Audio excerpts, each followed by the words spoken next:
Sziasztok! Eljött a hétvége, lássuk, mi a helyzet, mire gondol, mit érez az a személy, akire most éppen gondoltok, aki a gondolataitokban, az érzéseitekben van. Lássuk először azt, hogy mire gondol tudatos szinten, és mi az, ami foglalkoztatja tudat alatti szinteken. 1, 2, 3, 4 és 5. És tudatalatti szinteken mi foglalkoztatja?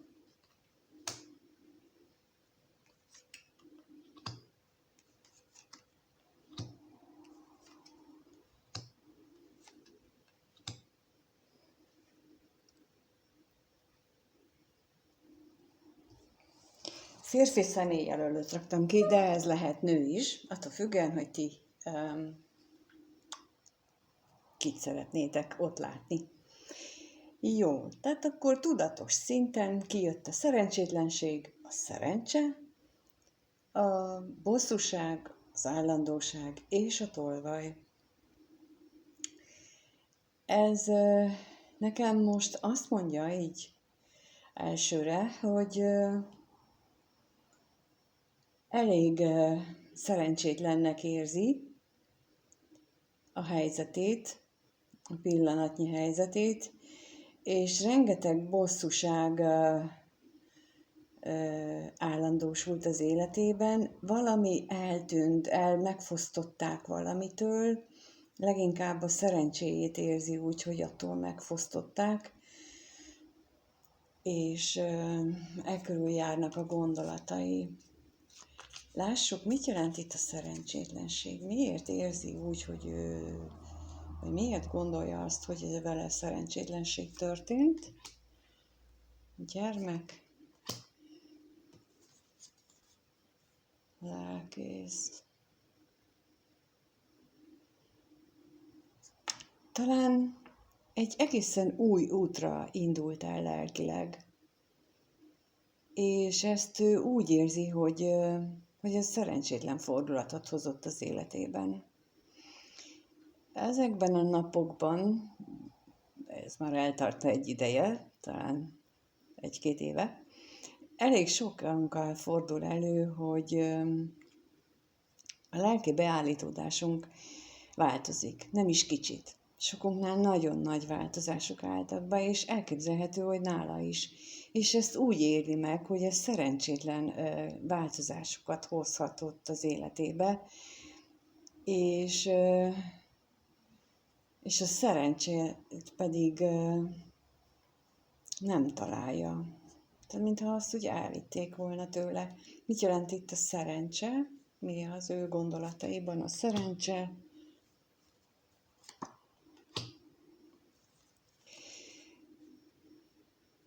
Lehetséges, hogy ő mondjuk egy tartós kapcsolatban él, és azt éli meg szerencsének, hogy szerencsére a családja az kitart mellette akkor is, hogyha ő ilyen a változáson ment keresztül.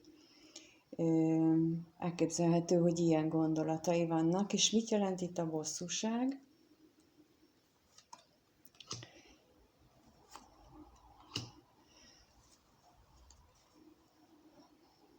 Valamiféle kommunikáció miatt bosszankodik. Lehet, hogy sok a veszekedés az életében, és erre gondol, hogy ez az állandósult veszekedés, az megnehezíti a dolgait. Mi itt a tolvaj? Mi tűnt el az életéből?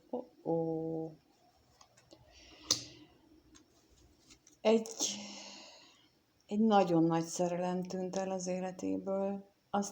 Úgy érzi, hogy úgy gondolja, hogy azt ellopták tőle. Attól őt megfosztották. Az ő nagy szerelmét megfosztották. Tudatalatti szinten megjelent a hűség, A szomorúság, az özvegy férfi, a kevés pénz és az utazás.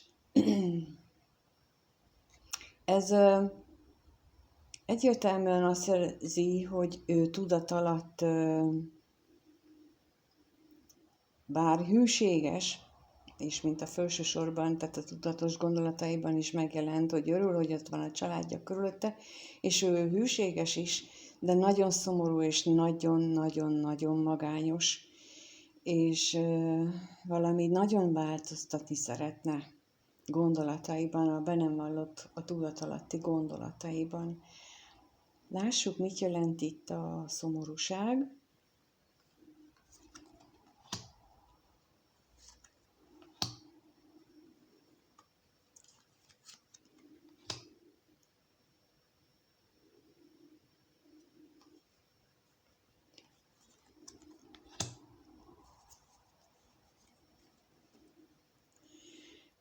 Kijött rá a szomorúságra, kijött a betegség, a hamisság, az ellenség és a váratlan öröm.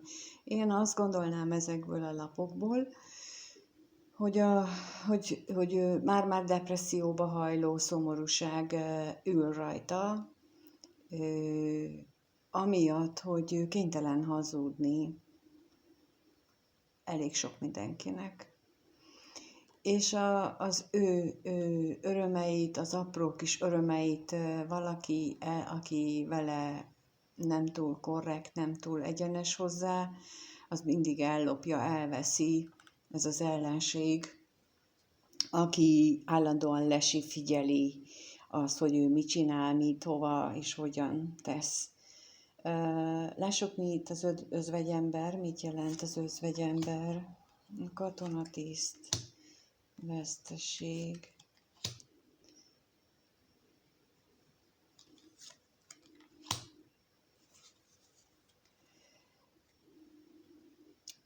Ugye az özvegyember az jelenthet magányosságot is, jelenthet egy idősebb személyt a környezetében.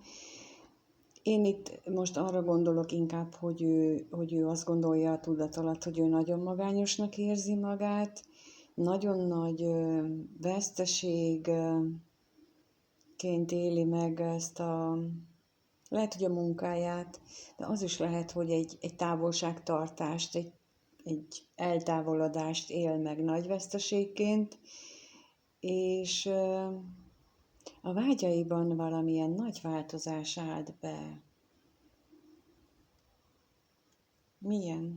Milyen változás állt be itt a vágyaiban? Félelem, mitől fél? Találkozástól.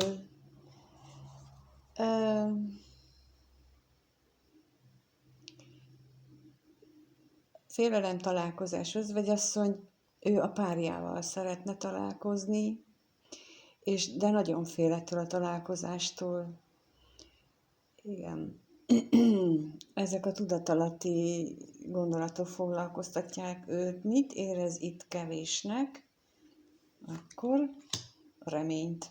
Már feladja a reményt. Igen, a szerelembe vetett reményét szinte már feladja. Mi az utazás, akkor lássuk. Tehát az változást a döntéseivel kapcsolatosan szeretne, ha lenne hozzá ereje, abban szeretne változást, hogy legyen hozzá ereje végre döntést hozni, ami megörvendeztetné őt, ami jobb kedvre deríteni, és nem ebbe az apátiába hajló lelkiállapotban tartaná őt. Jó. Lássuk akkor, hogy mi az, amit ő most érez. Milyen érzések kavarognak benne. Nem veled kapcsolatosan kérdezem, általában kérdezem a benne kavargó érzéseket.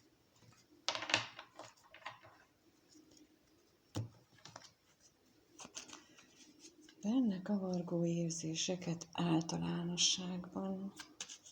Milyen érzések vannak benne, bevallott érzések szintjén, és amit nem vall be magának sem, nem akar szembenézni olyan érzéseket, azt kérem az alsó sorba, és a felső sorba pedig azokat, ami bevallott, magának is bevallott érzései, mi az, ami benne van, mi az, amit megtudhatunk erről.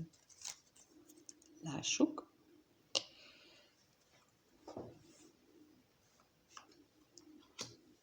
A félelem, féltékenység.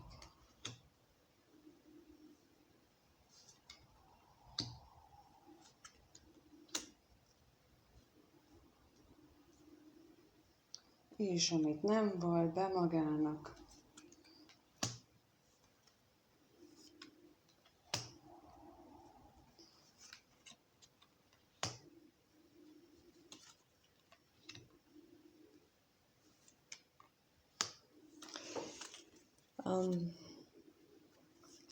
A bevallott érzései között kijött a féltékenység, házasság, bosszúság, katonatiszt és ellenség. Nagyon hasonlít ez a tudatalatti gondolataiban kijött dolgokra. Ott is a féltékenység megjelent, mint távolságtartás, mint ellenség.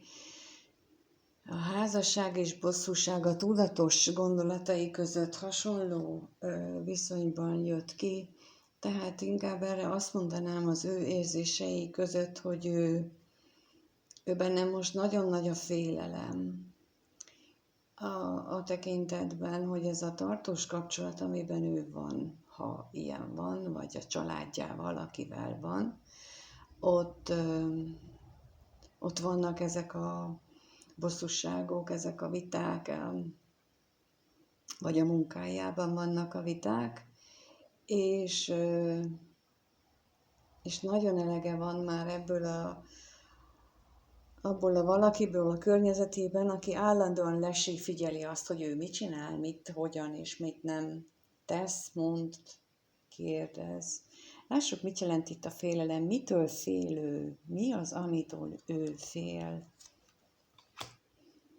A remény.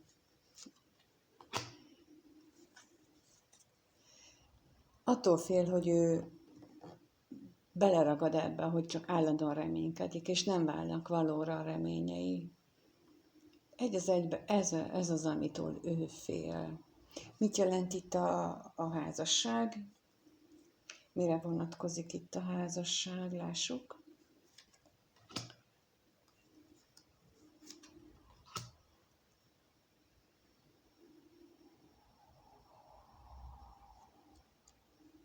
Kinek?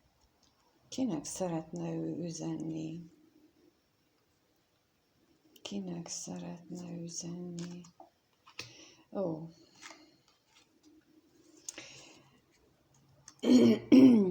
Elképzelhető, hogy itt a házasság arra vonatkozik az ő érzelmeiben, hogy ő egy tartós kapcsolatot szeretne, amiben dominálnak az érzések, és ahol lehet beszélgetni. És arra kérdése, hogy kinek szeretne ő üzenni, tehát hogy mire vonatkozik itt az üzenet, kivel szeretne ő beszélgetni, arra kijött a szerelmes nő. Tehát valószínűleg arról van itt szó, hogy ő meg szeretné beszélni, egyik verzió, meg szeretné beszélni az általa szeretett nővel az ő érzéseit, vagy azt szeretné mondani ennek a szeretett személynek egy beszélgetés kapcsán, hogy az ő érzései, az ő szerelmetes érzései afelé húznak, hogy ők legyenek egy tartós kapcsolatban, akár házasságban, vagy bármilyen más tartós kapcsolatban. Szóval ez a kettő variáció, de lényegében ugyanazt jelenti, hogy neki nagyon-nagyon hiányzik a szerelmes nő, tehát az ő szívének párja. Mit jelent itt a bosszúság? Mire vonatkozik a bosszúság? Magányos férfi és rövidezés. A bosszúsággal valószínűleg a bosszúság érzése abból fakad, hogy ő nagyon magányosnak érzi, és csak ilyen látszat örvendezéssel tolja ezt a magányosságot, és ezt ő nem szívesen éli meg. Ez neki nem jó. Ő ezt nem szereti. Lássuk, mit jelent a katonatiszt, mire vonatkozik itt, munkára, vagy mire, távolságra. Vágyakozik távolságra. Miben kell döntenie?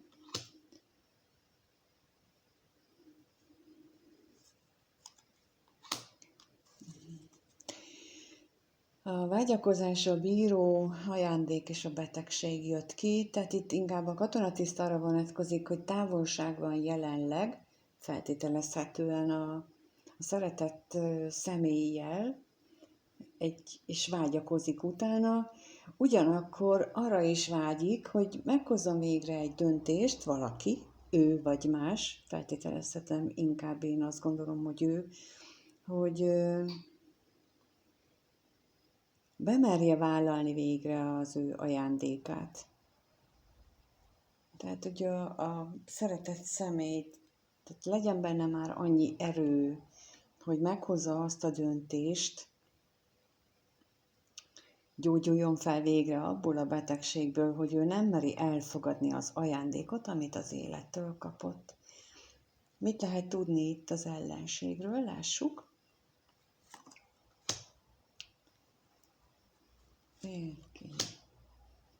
Tolvaj. Ez kijött ugye a lelkész és a tolvaj. Én azt gondolom, hogy ebből nekem az jön itt most, hogy ez az ellenség, akit mondtam, hogy állandóan leselkedik utána, tulajdonképpen még a gondolatait is ellopná, az érzéseit is, mindent szeretne uralni, igen, uralni, tehát hogy mindent lopna tőle, a lelkét is elvinné szíve szerint ez az ellenség, aki a környezetében van, aki, hát nem kaptunk rá utalást, hogy ki az, de minden esetre ott van körülötte. Jó, akkor lássuk a tudatalatti szinteken, vagy a be nem vallott érzelmi szinteken, mik jöttek ki. Kijött a találkozás, a ház, a gyermek, a kevés pénz és a hamisság, ami nekem azt mondja, hogy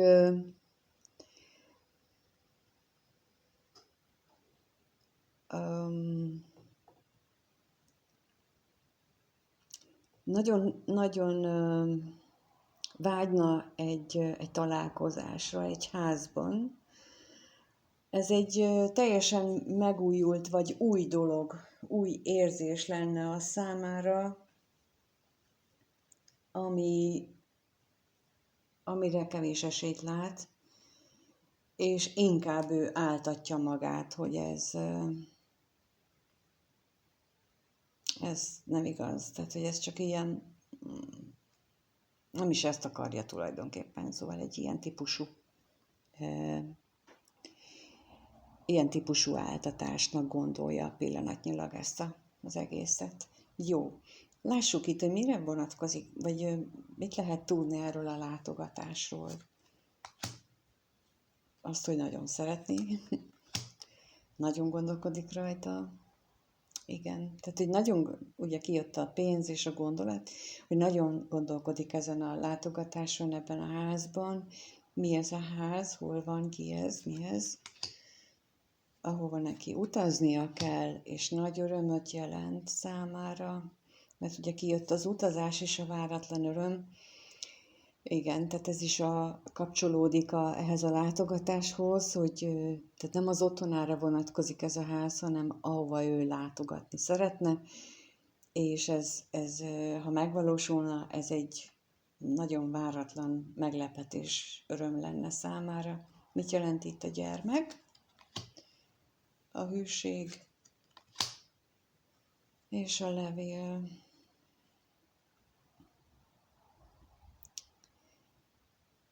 nagyon vágyik, tehát vágyik egy új kezdetre, nagyon szeretne, és szeretne erről beszélni is.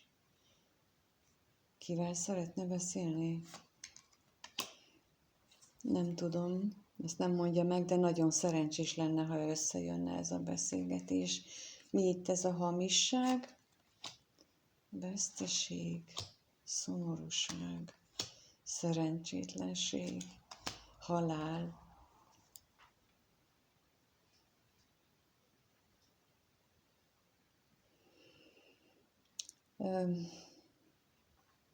Ez a hamisság, ez csak, tehát itt a bennem vallott érzései között tele van negatív érzéssel, elképesztő, hogy milyen nagyon-nagyon rosszul érzi magát, vesztesnek érzi magát, mérhetetlenül szerencsétlennek érzi magát, és már szinte olyan, mint aki fel is adta az életét, a reményeket, mindent. Tehát ő mindent feladott. Ez a tudatalatti gondolat szintjén, vagy érzések szintjén. Jó, akkor lássuk azt, hogy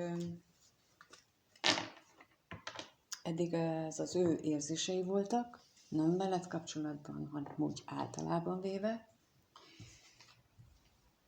Amikor már élni sincs kedve, de azért lássuk, hogy veled kapcsolatosan ő mit érez. Mit érez ő veled kapcsolatosan, és mit gondol?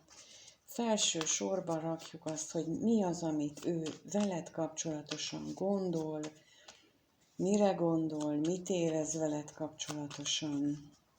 Felső sorban jön a mit gondol veled kapcsolatosan, és az alsó sorban pedig az, hogy mi az, amit irántad, kifejezetten irántad érez. Mi az, amire ő veled kapcsolatban gondol,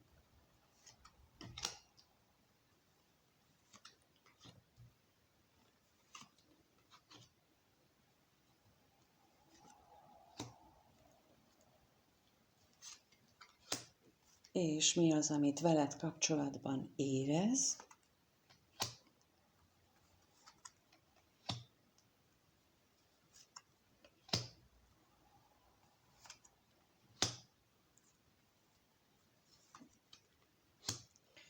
Jó, gondolatai között kijött ugye a gyermek, a féltékenység, a szerencse, a hamisság és a ház. Azt gondolja, hogy ő nagyon-nagyon szeretne veled újrakezdeni egy kapcsolatot, vagy megújítani, ha egy meglévő kapcsolatról van szó, viszont nagyon fél ettől, vagy igen, vagy féltékeny, hogy esetleg neked már van valaki más, nagyon szerencsésnek érzi, gondolná ezt a helyzetet. Ez a hamisság nem tetszik itt nekem, majd rákérdezünk, hogy mit jelent itt, de az is lehet, hogy arra gondol, hogy ugyanakkor otthon tehát az otthonában, az ő otthonában viszont hamisság van. Lássuk, mit jelent itt a gyermek. Igen, tehát az újrakezdésen nagyon erősen gondolkodik.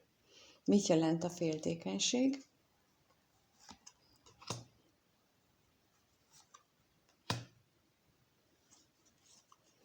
Boldoggá teszi, ha veled beszélhet. Nagyon fél a beszélgetéstől, de ez őt nagyon boldoggá teszi. És mit jelent itt a szerencse? Mire vonatkozik a szerencse?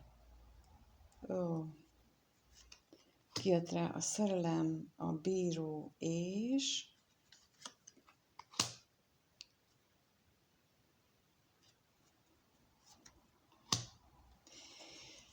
nagyon szerencsésnek érezné magát, hogyha sikerülne veled találkoznia, mert ő nagyon-nagyon szerelmes. reméli, hogy úgy alakulnak a dolgok, hogy találkozhassatok, mert ez ő számára ez jelentene a boldogság továbbját. És mit jelent itt a hamisság? Ugye, hol, mi ez a hamisság? Hol, ki az, ami hamis? Szerencsétlenség, ajándék, távolság, még egyet, halál.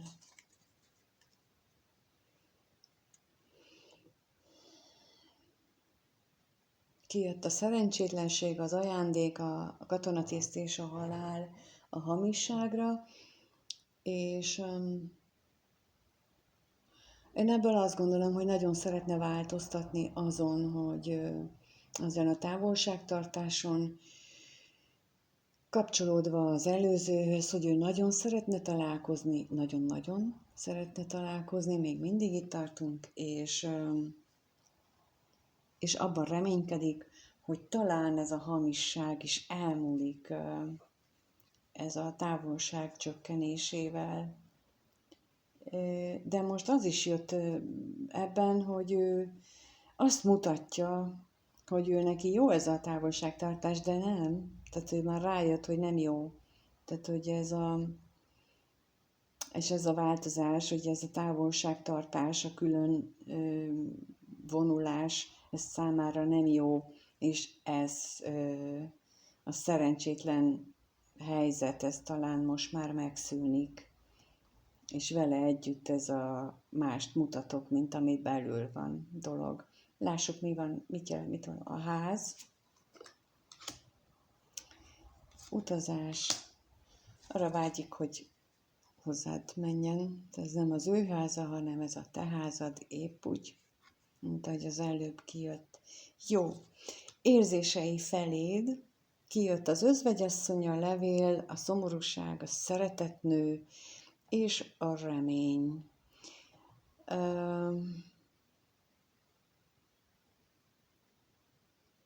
Nagyon magányosnak gondol téged, vagy érez téged, szeretne veled beszélni, de szomorú emiatt, hogy ilyen a helyzet, viszont nagyon-nagyon szeret. Tehát itt kijött az érzései között, hogy te vagy a nagybetűs nő a számára, és nagyon reménykedik veled kapcsolatban. Lássuk, mit jelent itt az özvegyasszony.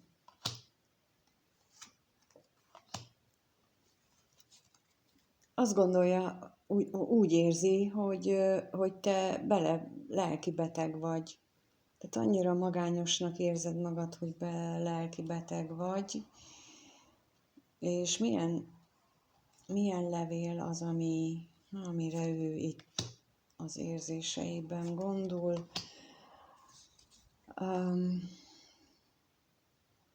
Talán lehetséges, hogy az utolsó beszélgetésetekre gondol, ami nem volt túl kellemes, ami veszekedés volt, vagy ahol éppen elmondta, hogy őt mennyire megfigyeli valaki, hogy őt mennyire a környezetéből, mennyire próbálja befolyásolni, leuralni. Lehet, hogy erről is szeretne beszélni az érzései között. Mit jelent itt a szomorúság? Miért szomorú ki? Mi kevés?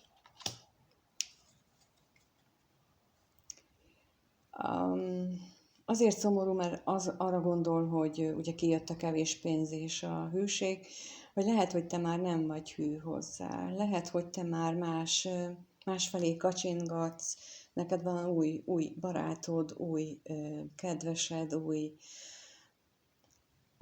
útra léptél, és őt hátrahagyod. Mit jelent itt a remény?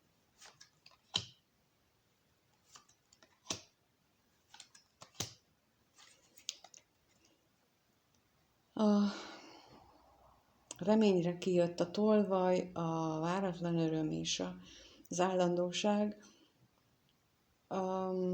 Ugye már korábban kijött az, hogy ő úgy érzi, hogy a reményét is elvették, de ő nagyon, nagyon bízik abban, hogy lesz egy olyan váratlan esemény, ami ezt az egészet, tehát az ő reményei végül is megvalósulnak.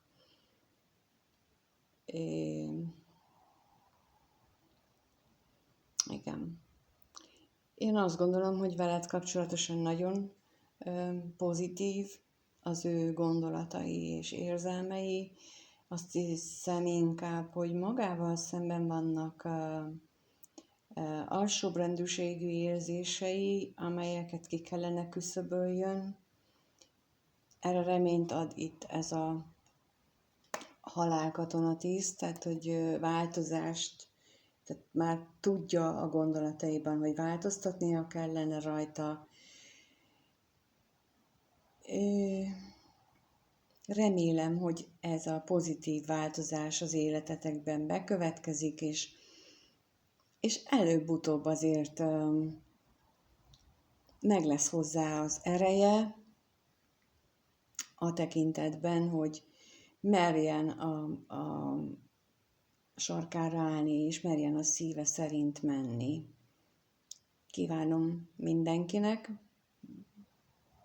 minden érintettnek, hogy a lehető legjobban alakuljanak a dolgai, úgy, ahogy azt az égiek is jónak látják. És köszönöm, ha itt voltál, megnéztél, köszönöm, ha lájkolsz, feliratkozol, és hétközben érkezem majd a következővel. Addig is minden jót kívánok, sziasztok!